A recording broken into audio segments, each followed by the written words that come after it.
Narcissists are not unfamiliar with codependent narcissistic relationships. Number one reason is because they have a fix or they have an addiction, if not an obsession, to make sure that their false self-image thrives and survives. Mwah! My stars, thank you so much for joining me today. Mwah! Thank you so much for making our star family possible.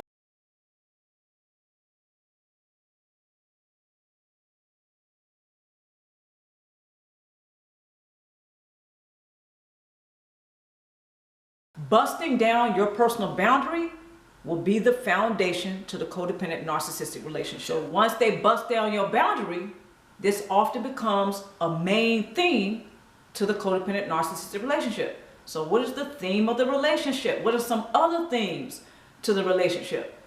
Deception. Okay, now when I'm talking about the theme of the relationship, that means what's actually going on in the relationship to make it dysfunctional. So you have deception. You have all types of shenanigans that he or she pulls. They're engaged in diabolical tactics. Okay, they do the smear campaigning. They recruit flying monkeys. All of these things keep you off your square. So once they find out they can break down your boundaries, this is very often the foundation to a codependent narcissistic relationship, because now they know they can do other things to make sure your boundaries stay down. Once he or she finds out you don't have any boundaries or you don't really practice boundaries, well, they're not going to respect that you may want to start to practice boundaries. This is often why when you switch up the gamesmanship with him or her, yeah, they're not very happy. So narcissists and cluster B personality types, they don't like change anyway. So when you switch up the gamesmanship and you start wanting to practice personal boundaries, they're going to look at you like you have three heads. Very often, we're caught between a rock and a hard place, especially when we want to start to become healthier. Okay, we want to start demonstrating our growth. Some of us are outgrowing narcissistic codependent relationships, but it's hard for us to vocalize that. It's hard sometimes to express that. I mean, well, actually consciously.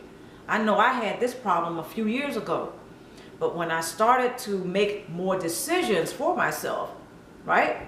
That was reflective of my outgrowing narcissistic codependent relationships.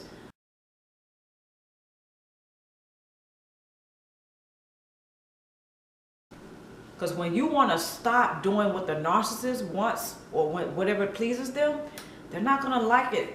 Okay, they're going to push back. So this is why that critical question is very profound.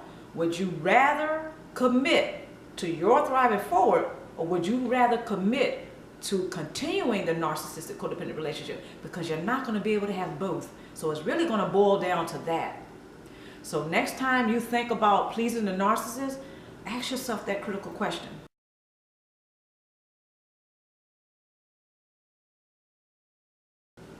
Okay, so narcissists, they function from a place of fear, right? Because codependent relationships encourages fear.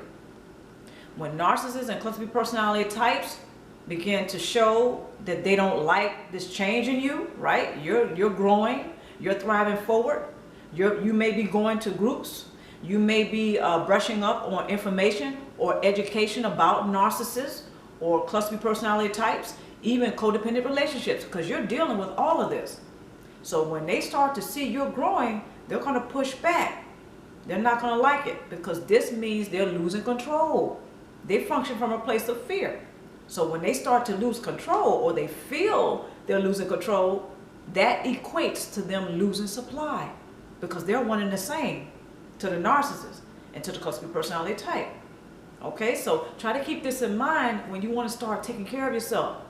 I don't mean keep this in mind to stop taking care of yourself. I mean to keep this in mind so you can thrive forward. This will encourage you to stay focused.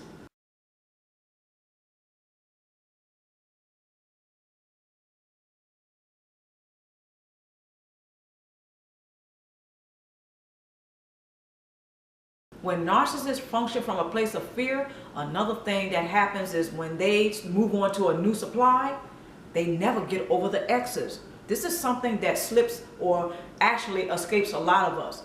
Narcissists and cluster B personality types, they're already thinking about how to hoover you back in when they move to the new supply.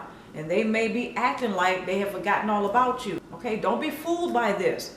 The narcissist and cluster B personality type, they don't get over exes. And I know from the outside looking in, it may look like they've gotten over the exes. On the surface, it may look like that, but it's supposed to look like that. Because the narcissist and cluster B personality type, they don't ever want to function from a place of weakness or look like they're weak. They function from fear. So that means they're not going to show any vulnerability if they can help it. Some people will debate that narcissists get over exes, okay, because they've gotten a new supply. But the very reality that they will attempt, even think about hoovering you back in, and I don't care if it's been 5 or 10 or 15 or more years, that settles that argument in my eyes, that obviously they haven't gotten over you. Obviously they haven't gotten over their exes. Okay, because they attempt to hoover back in. And I don't care what the reasons are for hoovering you back in. Narcissists and cluster B personality types, they don't have those moments where they reflect on relationships. They lack foresight. So they don't even think about lessons learned. And they haven't learned any lessons. They don't have those moments that come naturally to most of us. Okay, and that is that you take some time out, even if you have and I'm not encouraging rebounding, but I'm saying even after a person rebounds, they have a little time out and they reflect on what the relationship was like with their ex. Then they start to get it together because they start to learn from that experience. But when a person first breaks up, yes, that's painful. They may have a rebound. They may wild out. But then they settle down a little bit and they start to reflect on what they learned from the relationship with their ex. And they're not so angry with their exes anymore. Some people end up friends or very cool with their exes. Not narcissists and cluster B personality types. Forget it. They often never forgive the power change or the power shift. Okay? Once you begin to learn, once you look like you're growing, they're not going to learn anything from that. They're not going to stop and reflect and say, well, maybe I was a little bit too hard on him or her, or maybe I made some mistake. No, no, no. Narcissists and cluster B personality types, they usually don't have those moments. And if they do have moments of clarity, they quickly shut them down. They function from a place of fear.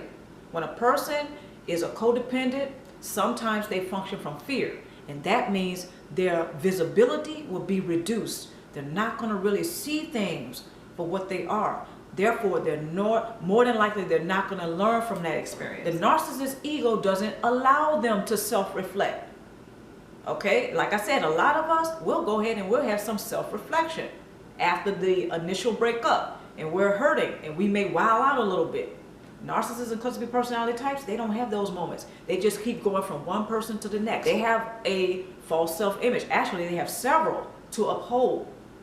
So again, since they function from fear and codependency encourages fear, cluster B personality types, such as narcissists, they won't allow their egos to have them self-reflect. They lack the foresight to learn. So they often go from one person to the next. This is why it looks like they do get over their exes quickly, but they actually don't. Narcissists and cluster B personality types, they will not hold themselves accountable for how they showed up in the relationship, for what they did, not even for how they felt. They don't allow self-reflection either, as I just mentioned. He or she, they will not have the foresight to learn valuable lessons from relationship to relationship. Don't expect the narcissist to take responsibility for their part. Okay, so when a person is in a codependent narcissistic relationship, sometimes when he or she functions from fear, this will usually encourage them to have relationship after relationship after relationship, whereas they're not learning, okay? And sometimes they're under arrested development. This is one of the reasons for relationships, okay? And that is to learn about self, to learn about how to do relationships. There's several reasons for relationships, but I just thought I would mention that because narcissists and some cluster B personality types, they tend to lack that particular aspect, okay? They don't tend to learn from one relationship to the other. They just keep going from one relationship to the next. So narcissists and cluster B personality types, because they function from fear, don't expect them to take that time out to reflect, self-reflect, or to take responsibility for how they showed up in the relationship in the first place, and even how they left it.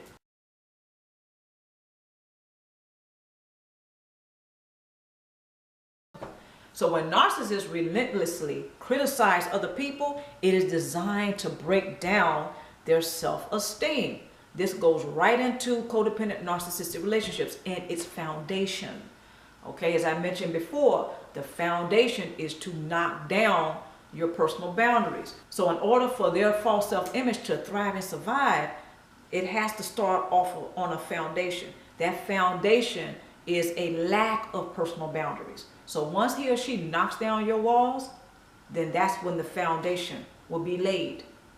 And then their false self-image will thrive off of that. So remember, once the narcissist busts down your personal boundaries, then they're going to know they can do a lot of other things in a relationship that you're not going to like. That's going to be the theme of the relationship.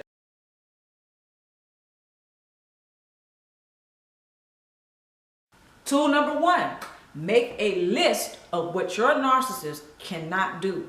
A lot of us don't do this, but I know when I started making my list, it was very powerful. Tool number 2, practice personal boundaries. Once you make your list of what he or she is not permitted to do in your life, that helps you to move right on into practicing personal boundaries, which is also practicing mindfulness. Tool number 3, give yourself permission. Now, you might need a few steps to get to this point, but that's fine. Take steps to start enjoying yourself without asking the narcissist for permission. So give yourself permission to start living your life and having some fun. I'm Luminousz Ztarr. I certainly hope everyone has enjoyed this video. Once again, check that description box below. Don't forget to post your comments, like and or share this video. Until next time, take care of yourself. Mwah.